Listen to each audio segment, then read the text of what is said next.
Welcome back. ఉద్యోగాల ఊచకోత కొనసాగుతుంది. వరుసగా లే ఆఫ్లతో టెక్ కంపెనీలు టెన్షన్ పెడుతున్నాయి. మెటా 8,000 మందిని ఇంటికి సాగనంపబోతోంది. ఇవాల్టి నుంచి ఈ లే ఆఫ్ల పర్వం మొదలు కాబోతోంది. ఏఐ టెక్ ఉద్యోగుల కొంప ముంచుతోంది. ఆర్టిఫిషియల్ ఇంటెలిజెన్స్ వైపు వెళుతున్న కంపెనీలు భారీగా లే ఆఫ్స్ చేపడుతున్నాయి. ఇప్పటికే ఈ ఏడాది 92,000 మందిని తొలగించగా తాజాగా ఫేస్బుక్ మాతృ సంస్థ మెటా భారీ లే ఆఫ్స్ ప్రకటించింది. ఈసారి సుమారు 10% మందిని తొలగిస్తోంది. 8,000 మంది ఉద్యోగులకు ఊస్టింగ్ ఆర్డర్స్ ఇవ్వబోతోంది. 2025 చివరి నాటికి సంస్థలో పనిచేసే వారి సంఖ్య 78,000గా ఉండేది. దీన్ని బట్టి చూస్తే లే ఆఫ్స్ ప్రభావం సుమారు 10% ఉద్యోగులపై పడుతుంది.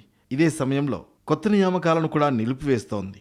ఖర్చులు తగ్గించడమే కాకుండా కంపెనీని కొత్త దిశగా మలచడానికి మెటా ఈ నిర్ణయాలు తీసుకుందని టాక్. సంస్థ నిర్మాణాన్ని పూర్తిగా మార్చుకోవడంలో భాగంగా పెద్ద టీంలకు బదులుగా చిన్న, వేగంగా పనిచేసే టీంలను ఏర్పాటు చేయాలని మెటా చూస్తోంది. ఇప్పుడు పూర్తిగా ఏఐ కేంద్రంగా మారుతోంది. సంస్థ భవిష్యత్ పెట్టుబడుల్లో భారీ భాగాన్ని ఏఐ డేటా సెంటర్లు, చిప్లు, మోడల్ ట్రైనింగ్ వంటి రంగాల్లో పెట్టబోతోంది.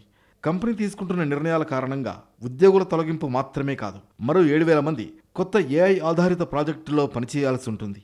ఈ మార్పులు ఉద్యోగుల్లో అసంతృప్తిని కూడా పెంచుతున్నాయి. దీంతో కంపెనీ అంతర్గత వాతావరణం కొంత ఒత్తిడిగా మారిందని రిపోర్టులు చెబుతున్నాయి. కొత్తగా ప్రవేశపెట్టిన కొన్ని ఏఐ టూల్స్ ఉద్యోగుల పనిని ట్రాక్ చేస్తాయన్న భయం కూడా ఉంది. కంపెనీ మాత్రం వాటిని కేవలం శిక్షణ కోసం మాత్రమే ఉపయోగిస్తున్నామని క్లారిటీ ఇస్తోంది. ఇక 2022 చివరిలో 11,000 మందిని తొలగించింది మెటా.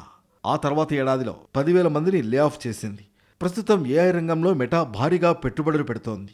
2028 నాటికి డేటా సెంటర్ల ఏర్పాటు కోసం $600 బిలియన్ వెచ్చించాలని ప్లాన్ రెడీ చేసింది. దీంతో వ్యయ నియంత్రణ చర్యలు చేపడుతోంది.